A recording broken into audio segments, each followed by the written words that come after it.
Merci de nous rejoindre sur Gabon Télévision et bienvenue dans cette édition d'information. L'actualité reste marquée par le premier forum national de l'industrie qui s'est achevé hier sur l'adoption de la stratégie nationale d'industrialisation soumise durant 3 jours à l'examen des partenaires publics et privés. Le point avec Filika Biyongo Kombila et Jean-Pierre Moussoami Ditimboué. Le Gabon dispose désormais d'une stratégie nationale industrielle, fruit d'un travail de réflexion concerté entre l'État et le secteur privé. À l'issue des échanges, 10 recommandations formulées. Léandre Bouloubou, rapporteur, décline quelques-unes. Accélérer les travaux du plan national d'affectation des terres afin d'aboutir à une répartition harmonieuse des terres et renforcer la transparence par la mise en ligne d'une base de données accessible au public. Résoudre les problèmes récurrents du transport et de la qualité de l'offre électrique dans le cadre de la mise en œuvre du schéma directeur national des infrastructures. Lancer un plan transitoire permettant au secteur privé de recourir à la main-d'œuvre étrangère pour faire face au déficit critique immédiat. Le secteur privé s'engagea à son tour à mettre en place un financement adapté, une sorte de plan Marshall pour la reconversion des jeunes Gabonais chômeurs. Les deux parties s'engagent à travers la signature d'impact à conjuguer leurs efforts en vue du développement du Gabon industriel. Ce développement nécessite un investissement total de 17 000 milliards de francs CFA, incluant la mise en œuvre du schéma directeur national d'infrastructures, dont 28% d'investissement public et 72% d'investissement privé ou en partenariat public-privé. Pour sa part, le ministre de l'Industrie et des Mines, Régis Simongol, n'a pas manqué de souligner l'intérêt de cet engagement. À travers cet engagement, le secteur privé manifeste son intérêt pour le développement du pilier Gabon industriel, sa totale adhésion et sa volonté d'accompagnement de la politique de l'émergence. À son Excellence Ali Bongo Ondimba, président de la République, chef de l'État, notre profonde gratitude d'avoir instruit le gouvernement d'organiser cette rencontre historique. Le Forum national de l'industrie a permis à chaque participant de prendre conscience de la complexité et des exigences du pilier Gabon industriel, et cela pour hisser le Gabon au rang des pays dits nouvellement industrialisés à l'horizon 2025. Merci Filika pour toutes ces précisions. Le Premier ministre, chef du gouvernement Raymond Ndongsima, a présidé la cérémonie de clôture de ce forum, une fin des travaux qui a permis au gouvernement de se féliciter du nouvel instrument stratégique pour le développement industriel du Gabon. Le commentaire de Claudette et Auré Richon. C'est au nom du chef de l'État Ali Bongo Ondimba empêché que le Premier ministre Raymond Ndongsima a présidé les cérémonies officielles du premier Forum national de l'industrie. Et au nom du gouvernement, Raymond Ndongsima a paraphé avec Henri-Claude Oyima du secteur privé le pacte pour le développement du Gabon industriel. Ce document stratégique qui ouvre de perspectives nouvelles pour l'économie gabonaise. La stratégie qui vient d'être adoptée n'est plus celle du gouvernement, pas plus qu'elle n'est celle du secteur privé. C'est la stratégie nationale d'industrialisation du Gabon, c'est-à-dire notre plateforme commune de référence. C'est pourquoi je note avec intérêt les recommandations du Forum en faveur du renforcement des outils déjà en place et qui portent sur l'élaboration d'un plan national de développement des compétences dans une optique partenariat État, établissement de formation et entreprise, la mise en place d'une ligne de financement et d'un fonds de garantie dédié au secteur de croissance, la restructuration du système bancaire en vue d'augmenter le niveau des fonds propres, la restauration de l'obligation faite aux entreprises de domicilier et des recettes d'exportation dans les banques locales, la mise en place d'un cadre de concertation permanent entre l'État et le secteur privé sur les questions industrielles.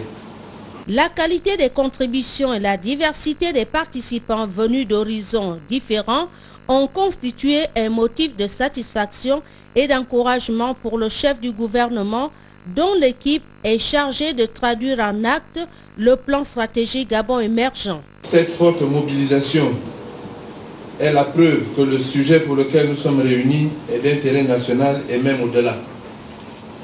Parce que le pilier industriel est, à l'évidence, un moteur déterminant de l'émergence. L'industrialisation du Gabon est un objectif à notre portée et un moteur sûr, capable d'alimenter une croissance durable, soutenue et diffuse de notre économie. Le gouvernement a choisi de dessiner, avec toutes les parties prenantes, les contours de son modèle industriel retenu dans le plan stratégique Gabon émergent, en organisant ce premier forum national. Cette approche participative avait pour but de recueillir les observations, les commentaires et les propositions des uns et des autres pour améliorer et valider sa stratégie nationale d'industrialisation. Dans les prochaines semaines, a enfin rassuré Raymond Donsima, le gouvernement organisera un conseil sectoriel consacré à la politique industrielle qui s'appuiera justement sur les recommandations de ce forum. L'actualité, c'est aussi comment améliorer les conditions d'exploitation des ports et accroître leur efficacité. Deux principaux objectifs visés par l'association des gestionnaires des ports d'Afrique de l'Ouest et du Centre qui tient son comité directeur annuel depuis ce matin à Libreville. Edgar Djembi Doukaga, Victor Mundunga de notre rédaction. Des ports aménagés équipés de nouvelles technologies d'exploitation et de sécurisation, ici le port actuel de Libreville. Voici ce qui justifie la tenue dans la capitale gabonaise du comité directeur de l'association des gestionnaires des ports d'Afrique de l'Ouest et du Centre. Nous tenons la réunion du comité directeur, organe délibérant qui prend les décisions relatives au fonctionnement et à l'organisation de notre association. De même, il statue sur les rapports des différents comités techniques avant de les soumettre à l'approbation du conseil annuel faisant office d'assemblée générale. Pendant plusieurs heures, les gestionnaires et opérateurs de l'infrastructure portuaire de la région doivent évaluer le niveau d'application des conclusions du 35e conseil annuel de Lagos et de la 9e conférence de Brazzaville. Et pour y parvenir, de grandes et profondes réformes ont été mises en œuvre. Réformes qui touchent son fonctionnement, notamment ses organes statutaires, pour faire de cet instrument capital qu'est l'AGPAOC une organisation moderne et efficace au service de nos ports. Pour les autorités gabonaises, dont le chef de l'État, Ali Bongo Ondimba, remercié pour les conditions d'accueil de cette nouvelle rencontre des ports, les débats devaient être à la mesure de la qualité des autorités portuaires des pays membres. Vous pourrez atteindre les objectifs que nous nous sommes fixés au niveau de la conférence ministérielle des États de l'Afrique de l'Ouest et du Centre, à savoir œuvrer à l'amélioration des conditions d'exploitation et de gestion des ports des pays membres.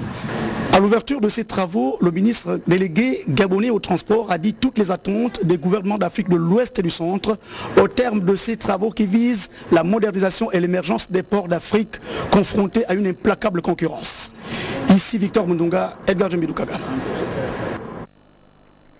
Sur l'international, les travaux de la 30e session ordinaire du CAMES se sont déroulés récemment à Cotonou, au Bénin, une opportunité pour jeter les bases d'un enseignement supérieur de qualité. Cotonou pour Gabon Télévision, Patrick Simangoy.